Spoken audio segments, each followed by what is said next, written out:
must it come from the top? Is it possible to come from the bottom? Well, I do think you see a lot of that coming from the bottom. I think ultimately people get fed up. Ultimately people begin to recognize what's going on. I think some of the distrust now, some of the reaction against the incumbents that's represented by the low rates that Congress and the President gets in the public at large. Some of the results last year in some of the elections, and especially the movement now toward term limits, which again Jerry Brown is supporting. Those are all indications that ultimately the public does react. It just takes a long time. The public right now is going through a tremendous depression about the future of the economy. Do you see this lifting anytime soon?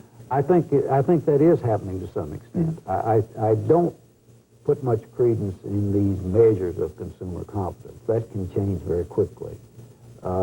I think that is going to turn around. That's a fairly short-term phenomenon. And I think ultimately we have to depend on the public. There's no other way. We're not going to do this from the top down. It has to be the people somehow get riled up and turn the rascals out. And that's one reason I'm in favor of the term limit proposals. It's not so much per se that the term limits are desirable, but it now seems to be the avenue that is exciting the public in this respect. Well, Professor Buchanan, thank you for joining us. Thank you very much. Yeah.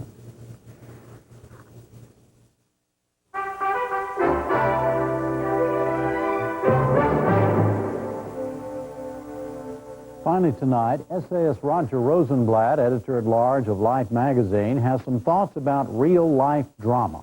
You solemnly swear or affirm the testimony you're about to give in this cause to be the truth, the whole truth, and nothing but the truth? Yes, I do. If jury trials are among the more satisfying of public events, they are also among the more exasperating and mysterious.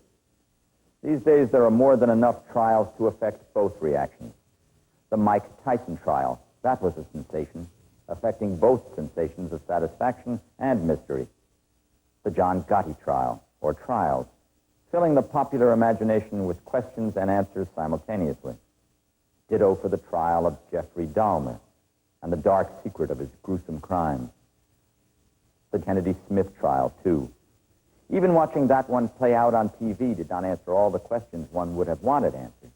The bra was in very good condition. I didn't note any defects or tears or any stains of any sort. Experts were called forward to rank the performances of the defense and prosecution as if the trial were a sports event, though not a game. Yet when all was said and done, not all was said, not all was done. The verdict was done. That constitutes the satisfying part of jury trials. They are orderly, structured context, in which certain matters are settled according to definite terms. Neatness in an unneat world. Guilty or not guilty. A case of disruption or chaos in our midst may be officially closed. Thus the great appeal of the jury trials in drama. Witness for the prosecution. The Paradine case. The Winslow boy. The Winslow boy, a fine example of righting a wrong cleanly. The Winslow boy was wrongly accused of stealing in school and was expelled. Plenty of time to break open a locker and rifle its contents. I didn't do that. Plenty of time to forge your name on a postal order. I didn't. A name that you had already practiced forging. I didn't. His father fought to reinstate the boy's honor. He fought in court, of course, where modern morality plays are put on the board, where things are settled, where truth asserts itself over lies. But then there is this other element of the unsettled, the perplexity and doubt, affected by a different set of truths. Dahmer was found guilty. Okay, that's that. Tyson was found guilty. Close the book. But who is Jeffrey Dahmer?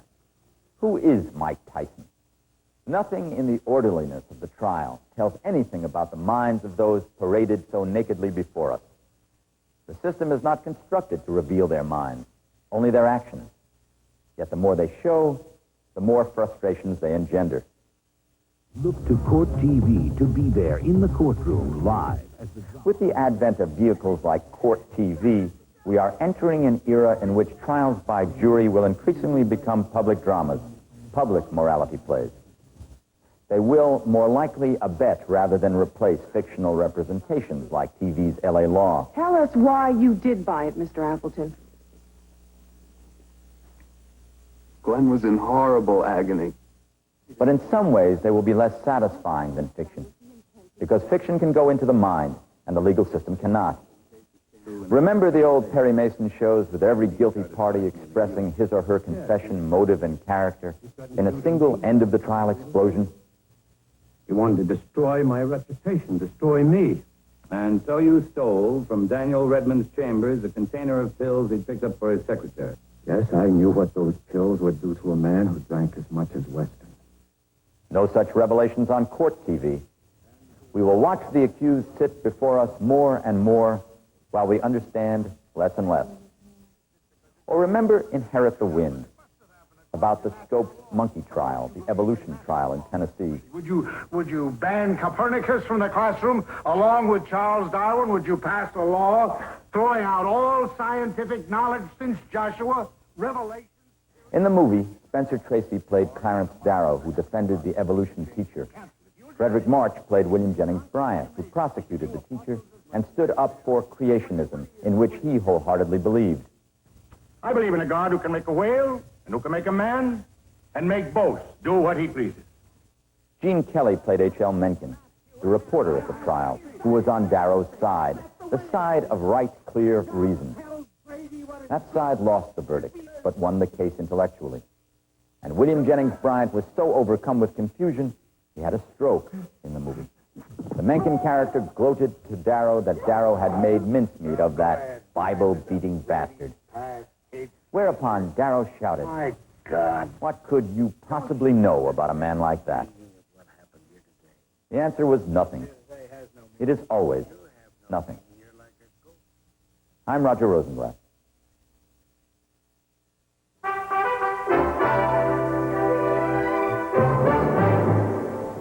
Jim, the main stories of this Monday: Democratic candidates traded insults one day ahead of the Illinois and Michigan primaries. The U.S. Attorney's Office in Washington said it had begun a criminal investigation of the bank that served members of the House of Representatives. And white South Africans prepared to vote in a referendum on whether to dismantle apartheid. Good night, Jim. Good night, Judy. We'll see you tomorrow night with a Gergen and Shields preview of the Michigan and Illinois primaries, among other things. I'm Jim Lehrer. Thank you and good night. Part of helping the world live and communicate better is keeping it well